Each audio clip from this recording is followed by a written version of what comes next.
सर्वांना नमो बुद्धाय जय भीम जय संविधान। अजिंठा बुद्ध विहार धाड अंतर्गत बुद्ध विहार जोडा अभियान या अभियानासाठी आमचं गाव आहे भूमी। तर धाडवरून भूमी आहे 13 ते 14 किलोमीटर। चला जाऊया भूमीला आणि बघूया तिथं सुंदर सासुरी आहे। नमो बुद्धाय जय भीम।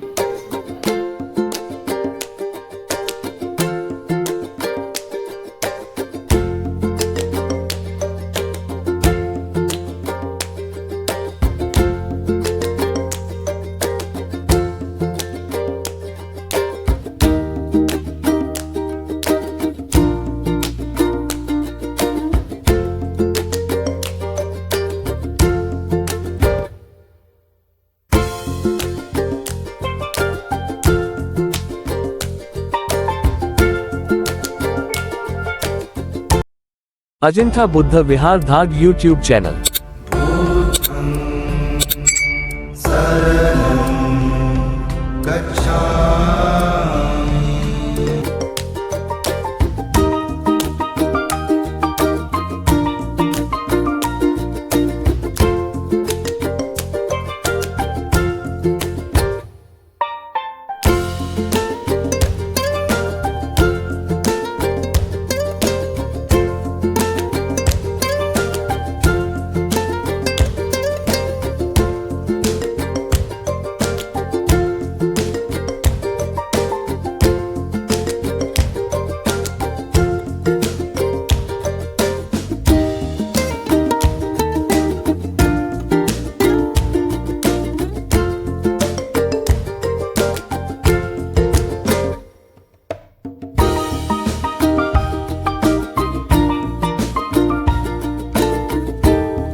ग्रामस्थांना उपासिकांना सर्वप्रथम नमो बुद्धाय जय भीम जय संविधान।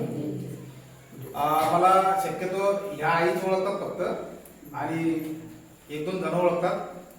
तर मी सर्वप्रथम माझा परिचय करून देतो। मी डॉक्टर प्रवीण शंकर कोरडे, राहणार धाड, अजिंठा बुद्ध विहार धाड या विहाराचा व्यवस्थापक तसेच बुद्ध विहार जोडा अभियानाचे मी प्रचार प्रसारक आहे। बरेचसे दिवसापासून संकल्पना होती की बुद्ध विहार जोडो अभियान चालू करायचं होतं, पण त्याचा योगायोग 1 जानेवारीला आला आणि भीमा कोरेगावला जाऊन आपल्या पाचशे शूर यांनी जो इतिहास घडवला होता त्या स्तंभाला अभिवादन करून तिचा संकल्प केला आणि आज बघता बघता 20वावं विहार तुमचं जोडलं गेलंय.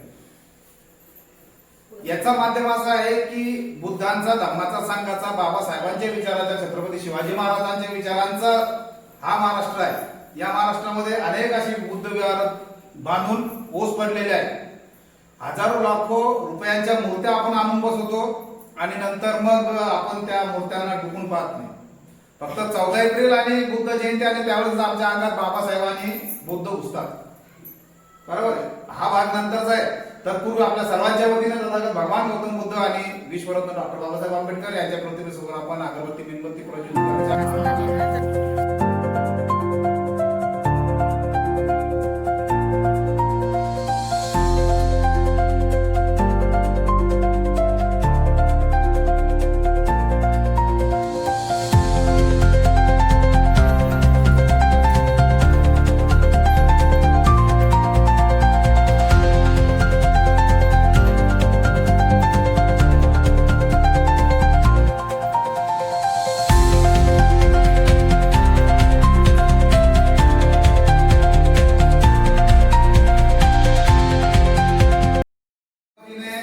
महातथागत भगवान गौतम बुद्ध, परमपूज्य डॉक्टर बाबासाहेब आंबेडकर, माता रमाई यांच्या प्रतिमेसमोर अगरबत्ती मेणबत्ती प्रज्वलित करून आपण सर्वांनी वंदन केलेलं आहे. आता आपण बुद्ध धम्म संघाला शरण जायचं आहे. परत एकदा नमो बुद्धाय, जय भीम, जय संविधान. माझा परिचय मी दिलेला आहे. तर बघा, बुद्ध विहार जोडो अभियानाचा संकल्प काय आहे, याची परिभाषा काय आहे आणि येणाऱ्या काळात तुम्हाला ते महत्वाचं काम आहे. आज तुमचं हे जे विहार आहे तर आमच्या बुद्ध विहाराच्या सोबत जोडलेलं हे 20वावं विहार आहे. कितवं? 20वावं विहार. आतापर्यंत मध्यंतरी काळामध्ये परीक्षा चालू होत्या, त्या कारणास्तव तुमच्या गावाला येऊ शकलो नाही. आपण दिलगिरी व्यक्त करतो. मी येणाऱ्या रविवारलाच आपल्याकडे येणार होतो मागच्या रामाई जयंतीच्या निमित्त, परंतु आमच्या गावात पण पहिल्यांदाच रामाई जयंतीचं आयोजन केलं होतं, आजींना पण माहिती आहे. आणि त्या जयंतीमुळे काही येऊ शकलो नाही आणि मध्यंतरी पेपराचं कारण असलं. तर विषय असा आहे की तथागत भगवान गौतम बुद्धांनी आपल्याला 2600 वर्षा अगोदर बुद्ध, धम्म आणि संघ दिलेला आहे. त्यामध्ये धम्म महत्वाचा दिलेला आहे आपल्याला. बरोबर आहे. त्या धम्माचं आचरण जर केलं तर आपण दुःख यातनेतून आपण मुक्त होतो. बरोबर आहे. आपण सर्वसामान्य जीवन, प्राण्यावानी जीवन जगणं आणि माणसावानी जीवन जगणं यामध्ये फरक आहे. आता आपल्याकडं गंज पाहिलं तर पैशाची कमी नाही. आता बरं, कधी बाबासाहेबांनी संविधान दिल्यानंतर 56च्या नंतरचा विषय, 56च्या नंतरचा विषय, 56च्या अगोदर गुरढोरणं आपण सोबत होतो. त्यामुळे काही सांगायची हरकत नाही. यामुळं यातल्या काही महिला उपासकांनी तो काळबन अनुभवलेला आहे. कुटके मागून आणणे, कुटके खाणे. बरोबर आहे. तर यामध्ये विषय असा आहे की ज्या बुद्धांनी आपल्याला धम्म दिलेला आहे, दुःखातून मुक्तीचा मार्ग सांगितलेला आहे, त्या बुद्धांना खरंच आपण शरण जातो का? बरोबर आहे. आता एवढं मोठं तुमचं विहार आहे, खूप छान. तुमची स्तुती जेवढी करायची तेवढी. त्या विहाराचं नाव पण खूप छान ठेवलेलं आहे की चंद्रमुनी बुद्ध विहार. ज्या महामानव डॉक्टर बाबासाहेब आंबेडकरांनी करांनी 14 ऑक्टोबर 1956ला ज्यावेळेस दीक्षा घ्यायची ठरवली तर चंद्रमुनी पंडितजींना करून पाचारण करून त्यांच्या वतीने आणि संघाच्या वतीने बुद्धांचं धम्माला आणि संघाला शरण गेले. खूप छान नाव असं तुमचं स्तुतिप्रिय असं नाव ठेवलेलं आहे. तर विषय असा आहे की आपल्या महाराष्ट्रामध्ये लाखो करोडो रुपये खर्च करून आपण बुद्ध विहार स्थापन करतो. स्थापन केल्यानंतर आपण पोटाला चिमटा देऊन म्हणा किंवा वर्गणीच्या माध्यमातून पैसे जमा करतो आणि मोठमोठ्या बुद्धांच्या मूर्त्या आणि बाबासाहेबांच्या मूर्त्या आणून आपण मंदिराच्या हाताने त्या स्थापन करतो. ठीक आहे, खूप चांगलं काम करतो आपण. पण नंतर मग त्या मूर्त्यांवर किती धूळ चढली, त्या विहारात किती उंदर घुसले हे पाहायला आपल्याकडे वेळ नाही. बरोबर आहे. तर याबद्दलचा विषय असा आहे की आपण एवढा खर्च करून विहार बांधतो, एवढा खर्च करून बुद्धांचे, बाबासाहेबांच्या प्रतिमा तिथे साकारतो. पण मग आम्हाला बुद्ध आणि बाबासाहेब केव्हा समजतात? फक्त 14 एप्रिल तोंडावर आले त्यावेळेस. 7 ते 8 दिवस किंवा महिनाभर, आता फेब्रुवारी जाऊ द्या, 1 मार्चला मीटिंग बसल प्रत्येक गावामध्ये, प्रत्येक खेड्यामध्ये भारताच्या. तिथं विषय असा होईल की गाव परत किती वर्गणी लावायची, घर परत किती वर्गणी लावायची, आणि बस मग आमचा 1 महिना त्यातच जातो. वर्गणी जमा करा, 14 एप्रिल अशी अंगात येते की विचारू नका, बाबासाहेबांच्या अंगात येते आमच्या. आणि 15 एप्रिलला आम्हाला माहित नाही मग बाबासाहेब कोण आहे, बाबासाहेबाचं बॅनर कुठं पडलं, बाबासाहेबांची मूर्ती कुठं पडली, आम्हाला काही घेत नाही. बुद्ध पौर्णिमा आल्या, या 4-5 महिला विहारात येतात, खिरीचं आयोजन करतात, 2-4 भजनं म्हणते की चाललं आपल्याकडे. मग तेच पुढच्या महिन्यात येतो आम्ही. मग त्या विहारामध्ये त्या खिरीला कुठं सांडली का, तिच्यावर मुंग्या किती बसल्या, त्याला पुसलं का आपण, तिथं जाऊन वंदन केलं का, काहीच घेत नाही. आमचा दिवस उठला की आम्ही भाकर भाजी थापली की चाललो आम्ही पैसे मोलमजूर करा. संध्याकाळी आलो, आपलं तोंड हातपाय धुतले, भाकरी थापली, आपल्या लेकराला जेवण केलं, आपण जेवण केलं की बस एवढंच आहे. कुठं मौत झाली त्या ठिकाणीच आपल्या तरी सरपंचची ऐकायला भेटती. लग्नाच्या ठिकाणी गेलं त्यावेळेस तरी सरपंचची लाट आपल्याला ऐकायला भेटते. आणि ज्यावेळेस जयंती असल्या त्यावेळेस आपल्या तरी सरपंचशी आपल्याला अवगत आहे. बरोबर आहे. बाबासाहेबांनी काय सांगितलं होतं की तुम्ही 7 दिवस जर काम करत असाल तर रविवार म्हणून धम्मदिवस पाळा. काहून की 6 दिवस तुम्ही आपल्या जीवनशैली जगता आणि 7व्या दिवशी दिवसभरने संध्याकाळी 1 ते 1.5 तास विहाराचा. त्या विहारात गेल्यानंतर तुम्ही तिथं काही मूर्त्या वगैरे असेल नसेल तुमचा तुम्हाला माहिती, आमचा आम्हाला माहिती. त्या आता ज्यावेळेस मी हा दरवाजा उघडला तर मला असं वाटलं विहार तर मोठंच आहे, पण ज्यावेळेस दरवाजा उघडला तर मी आश्चर्यचकित झालो की इतकं सुंदर प्रतिमा इथं आहे, म्हणजे आल्याबरोबर मन प्रसन्न झालं. मग तसंच बुद्ध विहारात यायच्या अगोदर आपले जे विचार आहेत त्या पायरीच्या खाली निघून जातात की आपण चाललो कुठं, बुद्ध विहारात चाललो आपण. म्हणून तुमच्या मनात आलेले विचार जे आहेत ते तुमच्या पायरीच्या बाहेर निघून जातात. आणि आतमध्ये आल्यानंतर तुम्हाला बुद्धांची मूर्ती, बाबासाहेबांची मूर्ती दिसल्यानंतर तुमचं मन प्रसन्न होते. प्रसन्न झाल्यानंतर ही अगरबत्ती मेणबत्ती लावली आपण, कशासाठी लावली कोणी सांगू शकाल? विद्यार्थी मग तुम्ही खूप हुशार आहे माझ्या नजरेत, तुम्ही पण खूप हुशार तरुण धम्ममित्र. बाबासाहेबांचं मी तुम्हाला एक वाक्य सांगेन, ह्या बायाशी काही घेतले नाही, मला तुमच्याशी घेतले नाही, तुमच्याशी घेतले नाही, यांच्याशी काही घेतले नाही. काहून की बाबासाहेबांनी सांगितलं होतं ज्यावेळेस आपल्याला भारत बौद्धमय करायचं आहे तर कोण करतील? तुमच्या ज्यावेळेस बुद्धांचं, बाबासाहेबांचं बीज विचार रोवला जाईल तुमच्या मनात, त्यावेळेस तुम्ही ती क्रांती घडसा. आता यायला किती डोकं आपटू सांगितलं, यायला काय करणार आहे? बरोबर, आयुष्यात तुम्हाला पुढे चालू नाही ना. म्हणून तुमच्या बाबासाहेबांनी जास्त भाग दिलेली आहे कशाची? बुद्ध भारत बौद्धमय करण्याची. तर आपण तिथं आल्यानंतर सर्वप्रथम अगरबत्ती मेणबत्ती प्रज्वलित केली, याचं कारण कोणी सांगू शकतात का?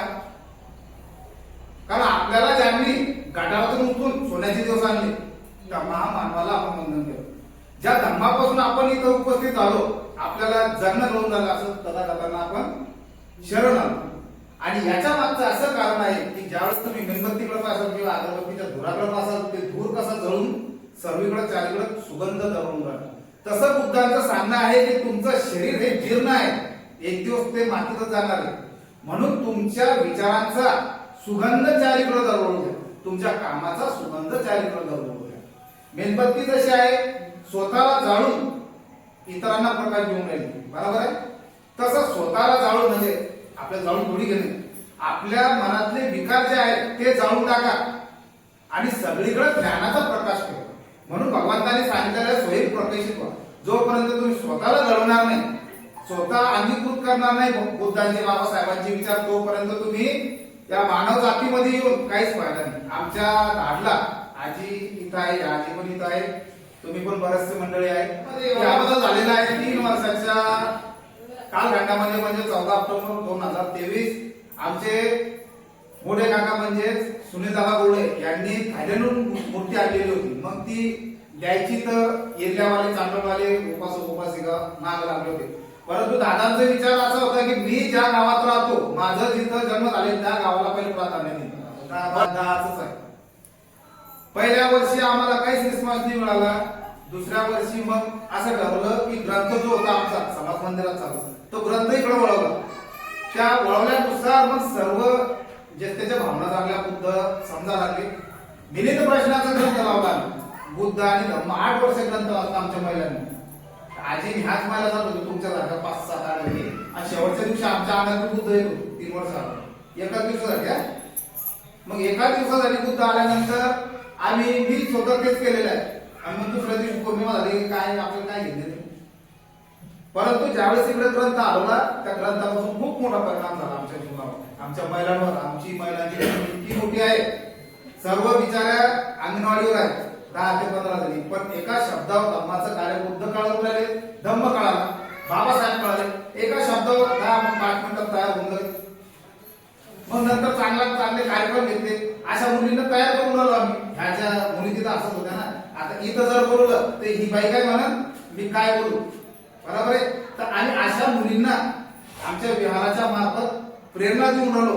भाषण आणि एखादा अधिकारी जर घडून आहे तर त्यांना तयार कसं व्हायचं हे आम्ही आतापासून त्यांना शिकून राहिलो. प्रत्येक दर रविवारी म्हणा किंवा पौर्णिमेला म्हणा किंवा इतर जयंत्या ज्या होतात त्या जयंतीनिमित्त त्यांची भाषणं ठेवतो, मुलींचे भाषणं ठेवतो, महिलांचे गाणे ठेवतो. काहून की यांना भविष्यामध्ये डेअरिंग आली पाहिजे. एखाद्या वेळेस जर तुम्हाला कुठं जॉब लागला, इंटरव्ह्यू मधून चांगले मुलं वापस काय येतात, राहो रात्र ढोरावानी अभ्यास करतात, पण इंटरव्ह्यू मध्ये काय जातात कारण त्यांच्याकडे स्टेज डेअरिंग नसते. ज्यावेळेस पुढचा अधिकारी आपल्याला प्रश्न विचारतो त्या प्रश्नाचं उत्तर आपल्याला त्याच भाषेत द्यायला गेलं पाहिजे. मग याच्यासाठी काय पुस्तकी ज्ञानचं राहायचं का, पुस्तकी ज्ञान आवश्यक आहे, परंतु तुमच्या माहिती घेऊन बोलण्याची किंवा समोर नजर टाकून बोलण्याची त्यावेळेस तुम्ही करता. तरुण धम्ममित्र, आजकालचे तरुण धम्ममित्र व्यसनाकडे वळालेले, बरोबर आहे. म्हणजे दारू, सिगरेट, पुड्या, गुटखा, सगळ्यात जास्त गुटख्यामुळे होणारा आजार सगळ्यांना माहिती आहे. परंतु तरी पण काय खातात, 25-25, 50-50 रुपयाची पुडी एक मिळते. का म्हणून खायची, आपल्या शरीराला का म्हणून इजा करायची. अशा तरुण धम्ममित्रांना घडवण्यासाठी, मुलींसाठी आम्ही बुद्ध लेणीला आजीचा नातू, माझे 2 मुलाचे 5 जणांना आम्ही घडवून आणलो. काय ते लहान असल्यामुळे काय अल्लड झालं, कच्चं मटक आहे, पण त्या कच्च्या मटक्याला आम्ही थोडं भासलो किंवा धम्माचा आणि बाबासाहेबांचा त्यावर काहीतरी प्रकार आता लगेच तर थोडी बनणार आहे, पण आतापासून जर त्यांना भाव दिली धम्माची आणि बाबा त्यावेळेस ते पक्के मनके म्हणत चालतो, बरोबर आहे का. म्हणून त्यांना आता हे मागच्या वर्षी काही कारणास्तव आम्ही गेलो नाही, आता ह्या वर्षी आम्ही कमीत कमी 25 ते 30 जणांची टीम घेऊन जाणार. त्यामध्ये अनेक व्यसनी मुलं आहेत, 90% सुधारणा झाली, 10-20% जे आहेत ज्याला आपण साध्या भाषेत पिच्चू काटे म्हणतो, बरोबर आहे का, त्यांना घेऊन जाणे. त्यानंतर तुम्हाला विपश्यना घडून आणायची आहे. विपश्यना जर ज्यावेळेस विपश्यना केलेली आहे कोणी नाही, विपश्यना दादा, विपश्यना असा मार्ग आहे ज्या सिद्धार्थ गौतमांना ज्यावेळेस ज्ञान प्राप्ती करायची होती, घर त्याग केलं, गृह त्याग केलं, बरोबर सर्वांना माहिती आहे. आणि मग सत्याच्या शोधात ते घराबाहेर पडले. त्यांचे अनेक गुरु त्यांनी तपासणी केली, पण त्यांना वैचारिक मतभेद जुळला नाही. म्हणून त्यांनी स्वतः निश्चय केला की आपण ज्ञान प्राप्तीपर्यंत उतरलो. परंतु अनेक 6 वर्ष त्यांनी तपश्चर्या केली, पण नंतर काय झालं, सुजातानं खीरदान केलं, बरोबर आहे.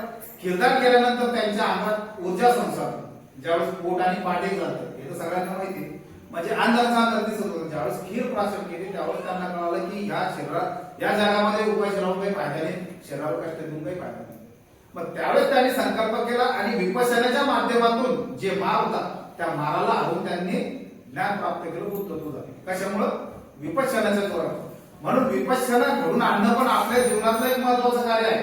तुमच्या चित्तामधून जर विकास करणे, तुमच्या मनातून जर दुसऱ्याबद्दलचं रागद्वेष भावना आहे की बाई ही बाई काशीच कोण राहते, असं कोण राहते, बरोबर आहे, ते पोरगा असं कोण राहते, असे कोण राहते, अनेक विचार येतात ना, त्याला मागतात इतकी कोण झाली. हे द्वैत जे आपले उत्पन्न होतात हे शरीराचे विकार आहे, चित्ताचे विकार आहे. हे चित्ताचे विकार जर काढायचे असतात तुम्हाला तर फक्त एकच मार्ग आहे, विपश्यना. दर रविवारी, आता तुम्हाला रोज काही वेळ मिळत नाही, म्हणून काय करायचं की दर रविवारी साधा सोपा विलास आहे. तुम्ही खूप सुंदर असं त्रिशरण पंचशील केलं, आनंद वाटला. या पुढं काय, याच्या पुढं काय, त्रिशरण पंचशील पुढं काय, त्रिशरण पंचशील घेतल्यानंतर पुढची गाथा काय, बुद्धवंदना. बुद्धवंदना पाठ आहे, त्याच्या पुढची गाथा काय, भीमस्मरण. आणखी भीमस्तुती झाली त्याच्यानंतर त्रिरत्नावंदन आहे बुद्ध धम्म संघाला, आणि मग तुमचा कार्यक्रम कोणता आहे त्यानुसार तुमची विधीचे गाथा ठरलेले आहे, बरोबर आहे. पण तोपर्यंत आपण सर्व विधींच्या गाथा जर पाठ असल्या आपल्याला तर काय आवड आहे? तुम्ही सोडा, या मुलींना जर आता इथं उभं करून किंवा तुमच्या समोर त्रिशरण पंचशील किंवा बुद्ध पूजा भीमस्तुती किंवा सोळा म्हणणार त्या नाट होते का? मग आपलं काय म्हणणं आहे, विहाराचा जो संकल्प आहे बुद्ध विहार जोडाचा अभियानाचा, तर तुम्हाला रोज तर वेळ मिळत नाही. मग दर रविवारी संध्याकाळी किंवा सकाळी ज्यावेळेसही तुम्हाला वेळ मिळत की मी माझ्या पाल्याला घेऊन इतकं सुंदरचं विहार आहे, मी इथं येऊन अर्धा एक तास देईन. मग अर्धा एक तास दिल्यानंतर काय करायचं आपल्याला की ह्या मुलीला किंवा त्या दादांना इथं बोलवायचं आणि त्याला एक विषय निवडून द्यायचा की आज तू बुद्धांबद्दल सांग, छत्रपती शिवाजी महाराज सांग, माता रमाई सांग, माता भीमाई सांग. बरं एवढं काय नाही, तुला काल काय शिकवलं ते सांग. शनिवार शाळा राहते ना, हा मग तुला कोणता काय विषय सांगला तू इथं उभं राह, नामाला समजून सांग. मग तो गणित असो, इंग्रजी असो, विज्ञान असो, इतिहास असो, भूगोल असो, कोणताही विषय द्यायचा आणि मग आपण बसून ऐकायचं. पण याच्यामुळे काय होईल, तुमच्या मुलांना जो प्रभाव आहे तो बुद्ध धर्माचा, त्यांचं आकलन वाढेल, त्यांचं इथं बोलण्याचं डेअरिंग वाढेल. याच्यामुळे काय होणार आहे, त्याचा परिपाठ पण होईल, गाथांचा पण पाठ होईल, आणि नंतर येणारा कोणी भिक्षू असेल किंवा भिक्षुनी असेल किंवा कोणी इतर लोक असतात तर त्यांच्या पुढे बोलण्याची त्यांना डेअरिंग. बरोबर आहे का? चुकलं कोणाच चुकलं, त्यांचं चुकलं. ऐकणारे कोण आहे? तुमचेच लेकर, तुम्हीच माय बाप त्याची, बरोबर. येणार एवढा फरक होईल की तुमच्या गावाला कलट नाही. राहिला विषय याच्यासारखे तरुण धम्ममित्र जर श्रावणेरला बसून 10 दिवस काही अडचण नाही तुम्हाला.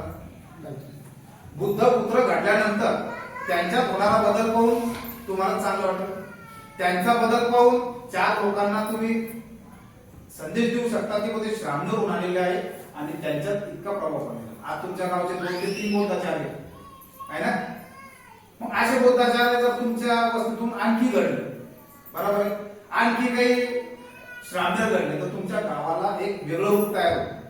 हे बघा, मनुष्य एकदाच येतो आणि एकदा जातो, त्याचे कर्म जे आहे त्या कर्माच्या सिद्धांतांवर आपलं जीवन पुढचं चित्त उत्पन्न होतं.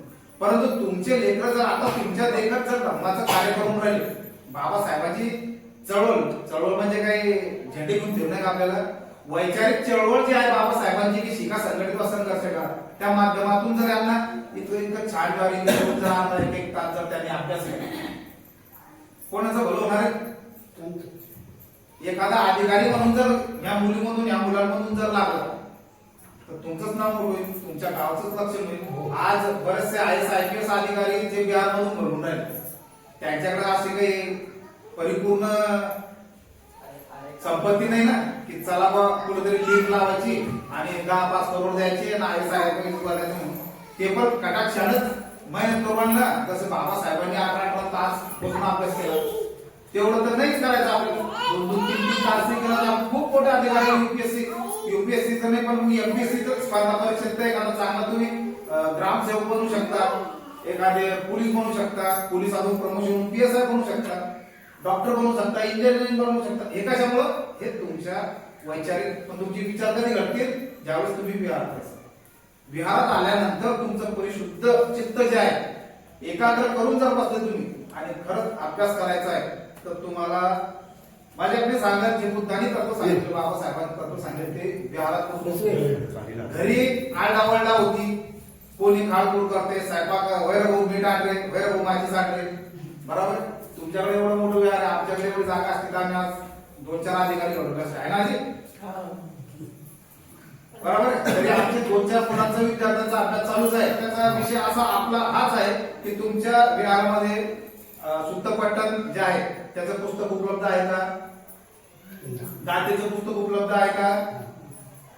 आता बघा, आणि प्रत्येक विहाराला तो तुम्ही संकल्प आहे सुनीलदाराचा माझा, जो विहारामध्ये दर रविवारी कार्यक्रम होत असतील, उजळणी होत असतील, परिपाठ होत असतील, त्या विहाराला आमच्या धाडच्या विहाराच्या मार्फत एक सुत्तपट्टनाचं पुस्तक देण्यात येईल आणि एक बौद्ध संस्कार विधी म्हणून एक पुस्तक येतं ज्यामध्ये एकूण पाल्या भाषेचं गाथा असतात आणि एकूण त्याचं भाषांतर म्हणून मराठी असतं.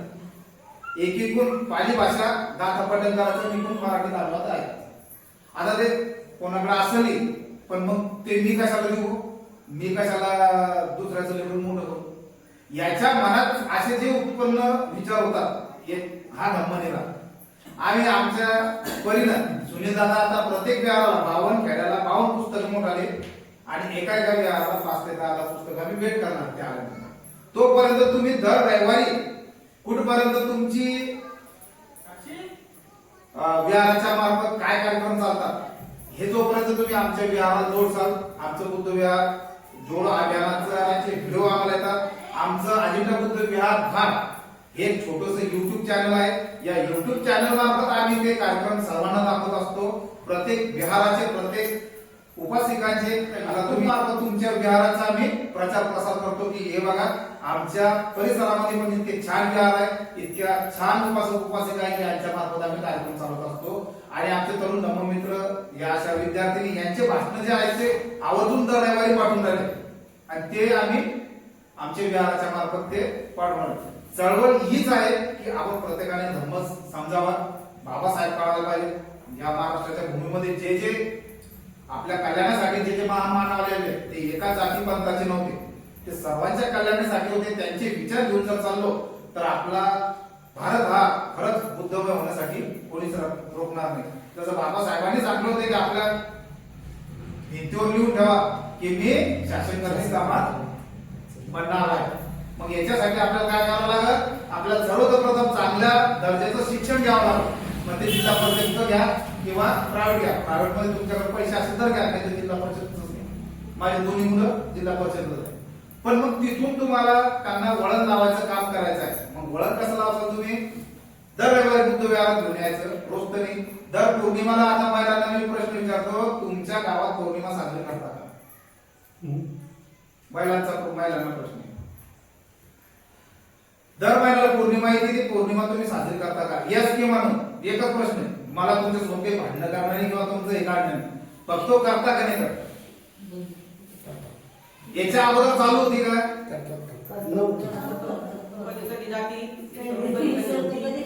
बर, आता संकल्प असा करायचा आपल्याला की दर पौर्णिमेला आपल्या वतीने आम्ही जसं धम्मदानातून कीर्तन आयोजित करतो.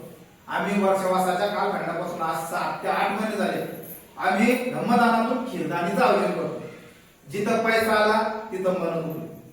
पहिला प्रश्न हा, बरं का, पहिले आम्ही ते करून पाहिलं मी, पण ते जुळलं नाही.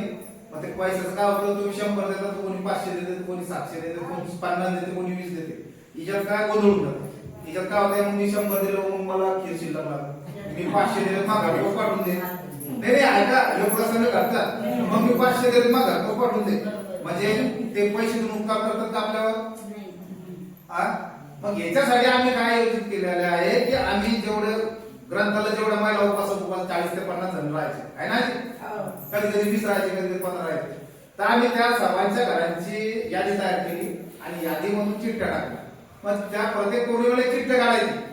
मग तिच्यात जर समजा तुमचं नाव निघलं, मग तुमच्या वतीने तुमच्या गावात समजा एवढ्या वाड्यात समजा 10 लिटरची खीर लागत तर तुम्ही 2 लिटरचं खीरीचं सामग्री ती उपलब्ध करून द्यायची, पैसे द्यायचे. मग 2 लिटर दूध आणायचं, पावशेर साखर आणायची, इलायची, बदाम, काजू हे तुमच्यापर्यंत 2 लिटरचं आणायचं. आणि मग तुमच्या वतीनं रजिस्टर घ्यायचं, पैसे घ्यायचे. त्या रजिस्टरवर तुमच्याकडून पावशेर साखर, तुमच्याकडून अर्धा लिटर दूध, तुमच्याकडून छटाक इलायची, असं ज्यावेळेस तुम्ही सामग्री उपलब्ध करून घ्याल मग ती खीर कशी बनते ना, तिच्यात गर्व अहंकारला ना तिच्यात द्वेष भावनाला सर्व मिळून जर अशा प्रकारे जर उपक्रम राबवला तुम्ही तर तुमचं संकल्प हा जो हा पूर्णत्वाचा आहे. आमची 4 लिटरवरची खीर आज 30 लिटर पर्यंत जाते, 35 लिटर पर्यंत जाते. कशामुळं? कारण धम्म कळून राहिला ना, दान पारमिता काय आहे ही कळून राहिली की मी स्वार्थी मनानं जर दान करून राहिले 1 लिटर पावशेर साखर, तर या दानाचं मोल काय आहे हे मला कळलं की या दानामुळे जर ही खीर 4 गृहस्थ किंवा 4 उपासिका जर सेवन करून राहिलं तर त्याच्या काया वाचा मनानं जर आवाज काढला, वा वा काय सुंदर खीर झालं, तर तो आशीर्वाद तुम्हाला लागतो, तो प्रसाद तुम्हाला लागतो. आणि हे पुण्य तुम्हाला काम करणार आहे, ह्या चित्तात पण करणार आहे. आणि पुढील चित्तात जिथं पुढे उगम पावसाल तुम्ही तो पुढचा भाग आहे, तुम्हाला नंतर समजून झाले पुढच्या रविवारी, तर तो चित्तात तुम्हाला ते पुण्य दिसणार. तर हा असा जो संकल्प आहे, हा असा संकल्प आयोजित करा. धम्मदानातून कीर्तन प्रत्येक गावामध्ये तीच प्रक्रिया चालू आहे. आतापर्यंत जे होतं आता बऱ्याचशा ठिकाणी काय आहे की 2 गट होते. 2-3 उदाहरण आता मी नाव नाही घेते गावचं, कारण युट्यूबला टाकणे आपल्याला ते व्हिडिओ. 2-2 गट होते. त्या गट आता एकत्र येऊन एक किरदार करून राहिले. म्हणजे हे काम कोण करून राहिलं? हे धम्म आणि निसर्ग काम करून राहिलं. फक्त तुम्ही काय वाचा म्हणा तिथं हजर राहायला पाहिजे. तुम्ही काहीच नाही करत, धर्म आणि निसर्ग घडून आणते. फक्त आपण श्रद्धेपूर्व आपण बुद्धाला बाबासाहेबाला शरण जायचं आणि दर रविवारी उपस्थित राहून असा संकल्प करायचा आहे. मग त्याचा प्रभाव होईल. आता तुमची पिढी जी आहे का, आम्हाला आता अशा लुगड्यावाल्या म्हातारे दिसणार नाही तुमची पिढी झाल्यानंतर, बरोबर आहे. विषय तुमच्याकडून जे आम्हाला मिळणार आहे आता याच्यानंतरच. आता तुम्ही जर तुमच्या नातवांना जर घेऊन इथे बसले, तरी शरण 25 जर घेतली, बुद्ध पूजा जर तुम्ही त्यांच्याकडून मागली आणि भाऊ इथं उभा राहणार काही जर सांगायचं आणि बुद्ध विहार जोडो अभियानासाठी आपण सर्वजण इथं सांगण्यात झाला. माझं येडं वाकडं काय जे बोलणं ते ऐकलं, पण एवढं चालतं आवाहन करतो. बाबासाहेबांनी सांगलेला धम्मदिवस रविवार आणि बुद्धांनी ज्या पौर्णिमेच्या ते कीर्तनाने ज्या सुजाताला कीर्तनाने सिद्धार्थ गौतमाला ज्ञान प्राप्तीसाठी एक मार्ग मिळाला. त्या कीर्तन अशी साजरी करा, धम्मदानातून कीर्तन साजरी करा. धम्मदानातून आम्ही खीरदान करतो. आता आम्ही वर्षावास केला त्याला पण खीर बनवलेली आहे. आता रमाबाईची जयंती केली त्याच्यात आम्ही जेवण बिवण सगळ्या महिलांनी केलेलं आहे. पूर्ण वाड्याला जेवण दिलेलं आहे आणि दर महिन्याला आम्ही खीरदान करतो. दर महिन्याला करतो. पण कामाच्या याच्यातून कधी कधी ती वगळते एवढीच बात. तर आम्ही पूर्ण महिला आम्ही ज्या संघटित आहे त्या अजून संघटित होऊ, ज्या राहिलेल्या घरी त्यांना पण संगती घेऊ आणि ही संघटना आम्ही तंतोतंती पूर्ण पुढे चालू तुमच्या साह्यानं, ह्या अशी मी सर्वांना ग्वाही देते. महाकारुणिक तथागत गौतम बुद्ध परमपूज्य डॉक्टर बाबासाहेब आंबेडकर यांना मी पहिले वंदन करतो आणि माझ्या 2 शब्दाला सुरुवात करतो. आतापर्यंत याच्या अगोदर आम्ही खीरदान सुद्धा करत होतो, पण मधामध्ये थोडं बंद केलं होतं महिलांनी. आणि आता माता रमाई जयंती आमच्या महिलांनी चांगल्या प्रकारे साजरी केली आणि पुरेपूर महिला जमा होऊन त्यांनी संघटित होऊन जेवणाचा कार्यक्रम केला. जेवणाचा कार्यक्रम शांततेपणे पार पाडला. यांच्यानंतर आम्ही जो खीरदानाचा कार्यक्रम आपला रविवार म्हणून पाळू आणि खीरदानाचा कार्यक्रम सुरुवात करू. आपण इथे आलात आणि धम्म जोडो अभियान अंतर्गत भाऊंनी आम्हाला चांगली माहिती दिली, याबद्दल धन्यवाद. मी काय सांगते, भाऊसाहेबांना आम्हाला काय सांगितलं ते डोक्यात आमच्या उपयोग पडला, पण आता आम्ही पुढच्या कामाला सुरुवात करून सर्वांना जय भीम. दिन दुबळ्याच्यासाठी आज पौर्णिमेच्या रात्री दिन दुबळ्याच्यासाठी मी स्वप्नात पाहिला बाई. भीम माझा दिल्लीत भाषण देई, भीम माझा दिल्लीत भाषण देई. ज्ञानगंगेत बाई नाले रात्री स्वप्नात तल्लीन झाले. ज्ञानगंगेत बाई नाले रात्री स्वप्नात तल्लीन झाले. देखी गंजना गे भीमवाले मन छान माझे डोले. रात्र रंगली ग बाई, रात्र रंगली ग बाई, काय सांगून वलाई झाली दर्शन घेण्याची बाई. भीम माझ्या दिल्लीत भाषण देई, भीम माझ्या दिल्लीत भाषण देई. माझ्या भीमाचं ऐकून भाषण थक झालंय आपलं शासन. माझ्या भीमाचं ऐकून भाषण थक झालंय आपलं शासन. कोणी पाणी मागे ना प्यासून, कोणी पाणी मागे ना प्यासून थक झालंय आपलं शासन. सुट कुट कोट काय, सुट कुट कोट काय असा वेगळाच काट. सुट कुट कोट काय असा वेगळाच काट. भाषा गर्वाची केलीच नाही. भीम माझा दिल्लीत भाषण देई, भीम माझा दिल्लीत भाषण देई. माझी मनाची होई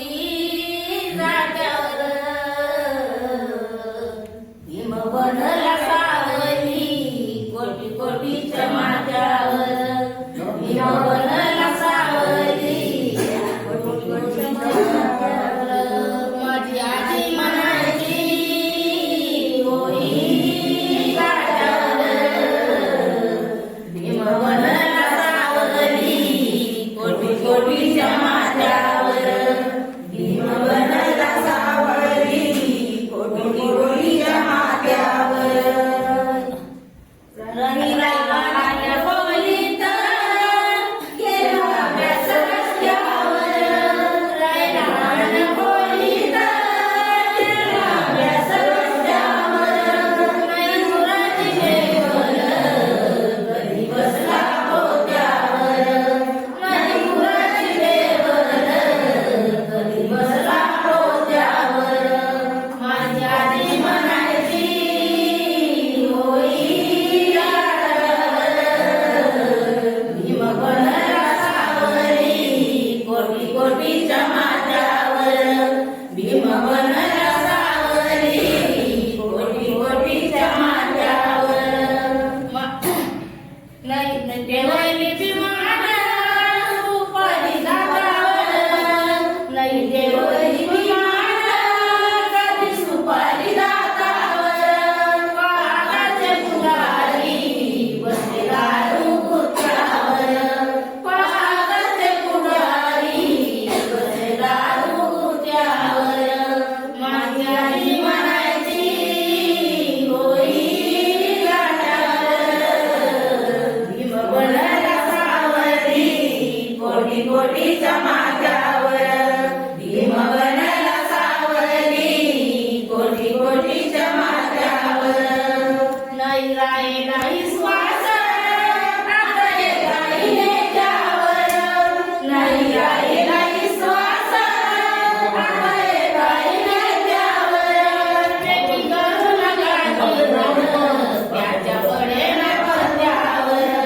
प्रेमी करू नका किरण त्याच्या पडेना पडद्यावर माझी आई म्हणायची होई गाठावर भीम बनला सावली कोटी कोटीच्या माझ्यावर भीम बनला सावली कोटी कोटीच्या माझ्यावर भीम बनला सावली कोटी कोटीच्या माझ्यावर शिळा बाबा दाद्याले नव्हता मळा नव्हता कायाला तुकडा शिळा बाबा दाद्याले नव्हता मळा माझ्या भीमाने लावलाय गळा तवा सोन्यानं भरलाय गळा तवा भीमाने लावलाय गळा तवा सोन्यानं भरलाय गळा माझ्या भीमाने लावलाय गळा तवा सोन्यानं भरलाय गळा आम्ही होतो भूमीन सारे आमच्या नावाचे सातवारे आम्ही होतो भूमीन सारे आमच्या नावाचे सातवारे शेतावरली लागल्या गायला पिकू लागले मोत्याचे वारे शेतामंदी लागल्या गायला पिकू लागले मोत्याचे वारे आतले गेले बिगुर पहिला आतले गेले बिगुर पहिला तवा सोन्यानं भरलाय गळा माझ्या भीमान लावलाय गळा तवा सोन्यानं भरलाय गळा आता गोड झाडाला आली या बळे कसे फुलून दिसतात मळे गोड झाडाला आली या बळे कसे फुलून दिसतात मळे टाकट्याचे झाले तळे माझ्या भीमाच्या कशामुळे टाकट्याचे झाले तळे माझ्या भीमाच्या कशामुळे रानमाळाचा झालाय मळा रानमाळाचा झालाय मळा तवा सोन्यानं भरलाय गळा रानमाळाचा झालाय मळा तवा सोन्यानं भरलाय गळा माझ्या भीमाने लावलाय गळा तवा सोन्यानं भरलाय गळा गीता चम चमणारा लाखामध्ये गजरा लाखामध्ये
जय संविधान अजिंठा बुद्ध विहार धाड अंतर्गत बुद्ध विहार जोडो अभियान या अभियानासाठी आजचं गाव होतं गुम्मी.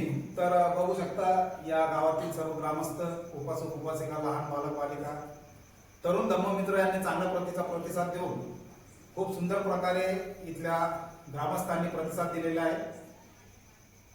या विहाराचं जे नाव आहे तर ते बघा किती खूप सुंदर असं त्यांनी या विहाराचं नाव ठेवलेलं आहे की ज्या महामानवाने आपल्याला धम्माचं जे पुनर्जीवन होतं ते आपल्या 5 लाख अनुयायांसोबत त्यांनी 14 ऑक्टोबर 1956 ला नागाच्या नागपूरमध्ये चंद्रमुनी यांच्या या भंतेच्या हस्ते दीक्षा घेऊन आपल्या सर्वांना धम्मदीक्षा दिलेली होती. असे चंद्रमुनी बुद्ध विहारातील सर्व श्रद्धावान उपासक उपासिका यांनी आज असा संकल्प केला आहे की आतापर्यंत जे घडलं ते विसरून आम्ही नवीन संकल्पना असे करतो जो आपण विहाराच्या मार्फत आपल्या बुद्ध विहार जोडो अभियानाच्या मार्फत धम्मदिवस ज्या बाबासाहेबांनी महामानव डॉक्टर बाबासाहेब आंबेडकरांनी सांगितलेला धम्मदिवस सर्वांना पालन करायचं आपण आवाहन करतो. असंच त्यांनी आज संकल्प आयोजित केलेला आहे. तद्वतच धम्मदानातून खेळदानीचा पण त्यांनी दर पौर्णिमेला संकल्प आयोजित केलेला आहे. तरुण धम्ममित्र या विहारामध्ये आता आनापानाच्या वतीने इथल्या ज्या विद्यार्थिनी त्यांनी पण असं संकल्प करण्याचं आयोजित केलेलं आहे. महिलांनी पण मंगल मैत्रीसाठी आयोजित केलेलं आहे आणि सुंदर असं उपासिकांनी बुद्धगीते भीमगीते म्हणून आमची चळवळ ही आमच्या शेवटच्या रक्ताच्या थेंबापर्यंत आम्ही बुद्ध धम्मसंघ आणि बाबासाहेबांची चळवळ चालू ठेवू असं या सर्वांनी गाण्याच्या माध्यमातून, भीमगीताच्या माध्यमातून, बुद्धगीतांच्या माध्यमातून आपल्या सर्वांना सांगितलेलं आहे. तर मी अजिंठा बुद्ध विहार व्यवस्थापक धाड तसेच बुद्ध विहार जोडो अभियानाचा प्रचार प्रसारक या नात्याने या सर्व ग्रामस्थांचे, उपासक उपासकांचे मी इथे अभिनंदन करतो आणि आभार मानतो. ज्याला धम्म कळाला तो विहाराकडे वळाला, ज्याला धम्म कळाला तो विहाराकडे वळाला, ज्याला धम्म कळाला तो विहाराकडे वळाला. नमो बुद्धाय, जय भीम, जय संविधान. अजिंठा बुद्ध विहार धाड YouTube चॅनल.